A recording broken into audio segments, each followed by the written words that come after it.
One of my parents went to prison when I was 23. This is Karina Oshiro. One of Karina Oshiro's parents went to prison. Looking back, she describes it as one of the greatest blessings her family ever received. That probably sounds impossible. It did to me, too. This is the Grandpa Channel. I'm Rivers, and this is what life taught Karina the hard way. Welcome to the Grandpa Channel. I'm Steve Harris. People call me Steve, or they can call me Rivers. And today we have a wonderful guest. She's a really good friend of my oldest daughter, Emily. And we are talking to Karina Oshiro, who lives in the Bay Area. Well, tell us a little bit about your life and how you've ended up in the Bay Area right now. So I'm from Houston. I grew up in Houston and I went to college in Austin. And then I moved to San Francisco after college. And I met my husband here, lived in the Bay Area. And then it had always been my dream to move to New York. And I convinced him to move to New York. So we were in New York for a total of 10 years. And then back in Houston for about 3 years. I ended up getting a job in San Francisco. So we moved back in March officially. So we've been back for a few months now. Oh, cool. Very It's kind cool. of like a full circle thing. I don't want to sound like this is the Grand Inquisition or anything, but are there some things in your life that didn't go the way you planned that might be shaping you in a way that you never would have imagined?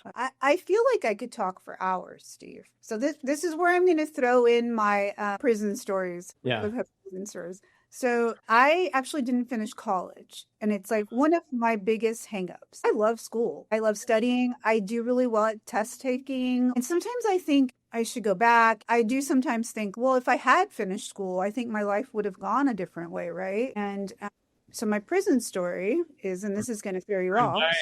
dying to hear the prison story. So the reason that I moved to San Francisco, and this could be also what a lot of people don't know about me. I don't even know if Emily knows, maybe. Is that actually one of my parents went to prison when I was 23. Yeah. So right before I moved to California, and my parent got transferred to California, which is why I moved here to be closer to them. But I think about what my life would have been like if that had not happened.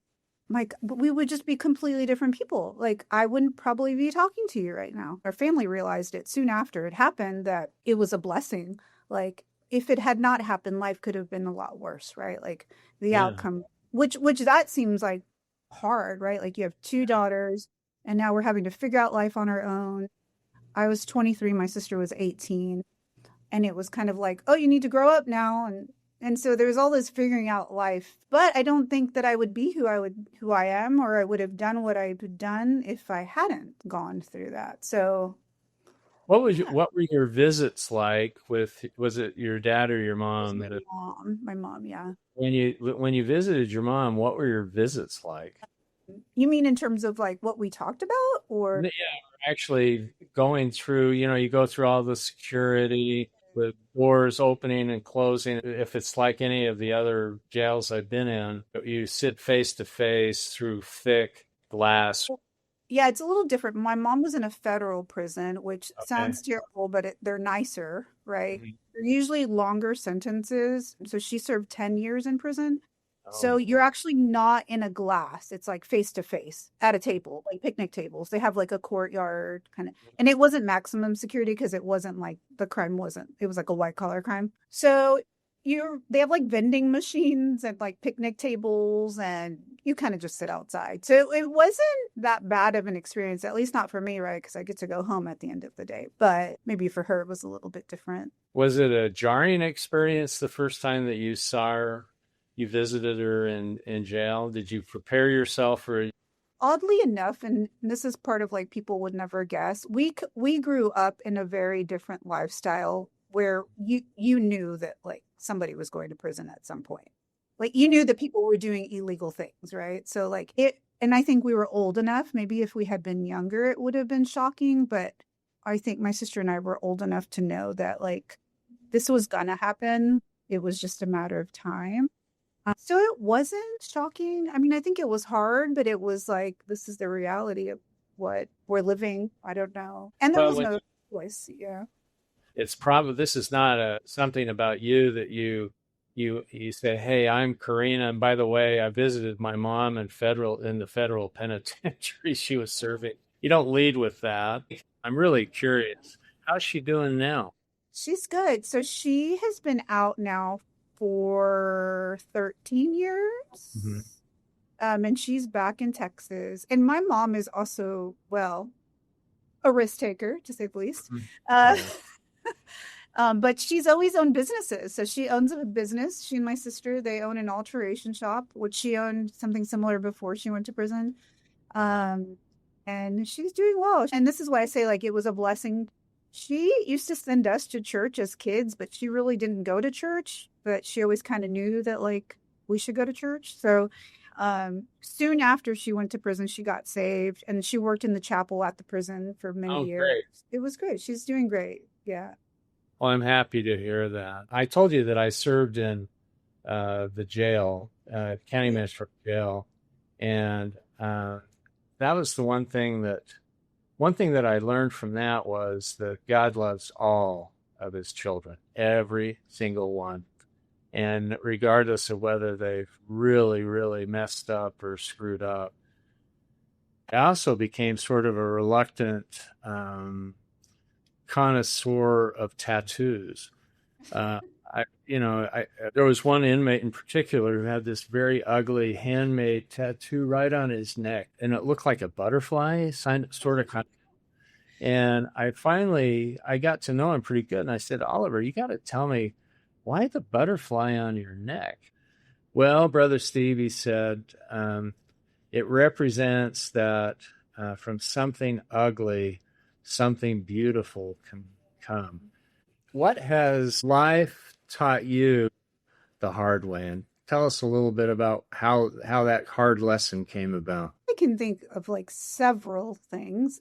A couple that come to mind are there is no gain without risk. I've learned that. And I really need to stop procrastinating. But I'll do it tomorrow.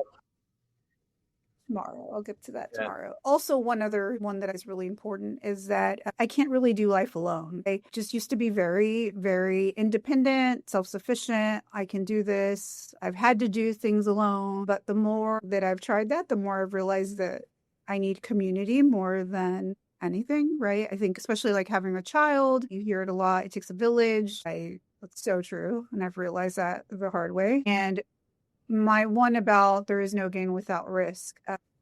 Yeah. I What like led? Yeah. Yeah, I owned a cafe. And I think that there's just a lot of times that I wouldn't have stepped out to do those things if I hadn't taken the risk, right? Because things are scary. You don't want to do them, they're uncomfortable. Or you hear that cliche saying that success is on the other side of comfort, right? You don't want to do things that are uncomfortable. So I've sort of learned that the hard way because I'm stubborn and I want to be comfortable and I don't want to step out sometimes. But what I've learned is that when I do and when I push through the things that I don't want to do, it is rewarding. So there's a lot of lessons there. I think a few lessons there. Yeah.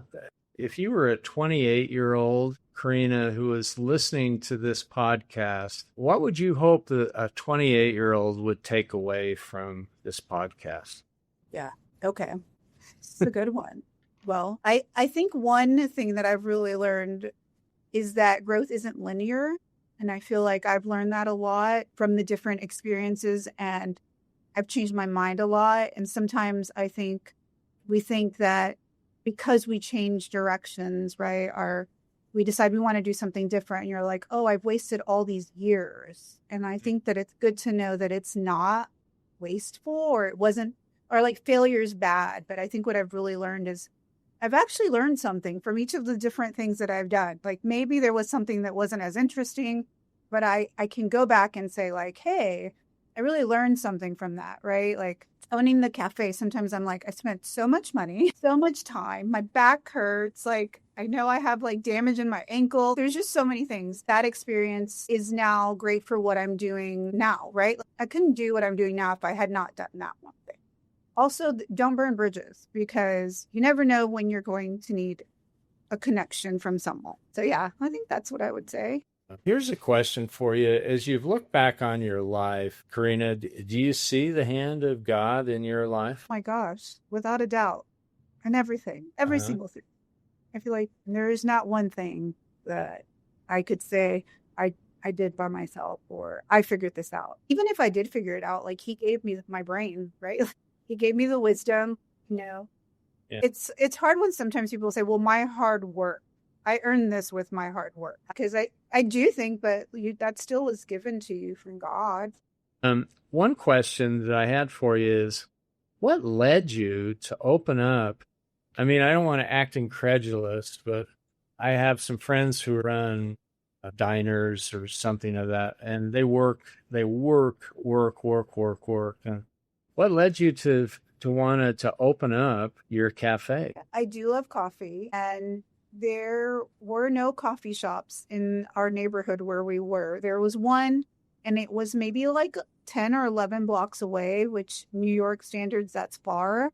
Like you just need one that's like a block or two away. I also was always looking for like a small event space for like church activities. I always used to help with like our women's ministry, and so we would do like book clubs or we would have a baby shower for someone. In New York, it was so hard to find a space where you could host those things, right? That wasn't like a big expensive event space. So my thought was I'll have a coffee shop that's during the day and then I'll rent it out in the evenings for events and something close to our place because there wasn't anything around there. And so that's what kind of led to that. It was the need for a space in the neighborhood. My daughter tells me that you are a gatherer of people. Is that something that's kind of you've done that for your whole life, or did that come on for a specific reason? Yeah. No, I think part of it is culturally, right? Like Latin families, we gather and it's never small, right? You're always like cooking big meals and you're always inviting family over. So I think it was just natural. And I was really blessed when I moved to San Francisco. I met a group of women at church who became my small group for a number of years. And they were just really good at gathering. And we all sort of had this gift of hospitality in some way. One was a chef, one was a photographer, a graphic designer, and we all just kind of did this gathering. One of them owns 2 restaurants now, and she was sort of my mentor when I opened the cafe. And so it just comes very natural. I still keep friends in most of the cities where I live, and when I go back to visit, I gather them, and they're like, "Oh, we haven't seen each other in months." It's like when you come, we all get together. And so it's just something that I do. I like to keep in touch with people. I like people to know that I'm thinking of them. I like sending cards. I will say I haven't done that as much since moving back to the Bay Area. And I don't know, work is like very emotionally consuming. It's all new and it's growing. And so I haven't done it as much. But as soon as I get settled, it's going to happen. So, yeah. Did you have something happen to you that really maybe helped you, or that you learned from, I suppose, to help you to be a gatherer? Well, I think moving to a new city and not knowing people, I think that was a big thing that happened to me when I moved here the first time. And like I said, those girls really took me in and invited me to places and fed me. I was young and figuring out life, didn't have a lot of money, right? Like, so I think I do that a lot. I'll take people under my wing or people that I know maybe are also struggling or don't have things figured out. I think what I do well is that I am relatable. I try to put myself in their shoes. Yeah, I think relatable is just a good way of putting it. Like whether I'm having to meet with an executive here at work or just a homeless person you meet somewhere on the street. How can we find something that we have in common so that people feel seen? And I think that really makes people feel welcome. What is your superpower or superpowers? What comes to your mind? I think my superpower might be that I literally think that I can do anything. And I don't mean this in like a weird, like cocky way. I think we can all become anything. I feel like we can all do anything. Like it takes practice, it takes taking a risk and doing it and having motivation and drive, whatever it is. Let's say a woman is watching this interview. What would you like her to take away from what we've been talking about, what you've shared with me? Put your arm around her and say, "This is what I think, this is what I'd like you to think about." Gosh, there's so much. I mean, I think I've kind of said it, right? That like growth is not linear. Like, just do it. Do the things you want to do. Do the things that scare you. Like, advocate for yourself is one thing Mhm. I've learned a lot in like work. But like, if there's something you want to do it because the years will fly by. You will regret not doing it. And it may not look like what you thought it was going to look like, but it's worth risking or it's worth doing. Mhm. Yeah, and I think a lot of people, right? And I think just the economy and everything's hard, but everything's financial, right? Like I don't have the money or I don't have the time. And Mhm.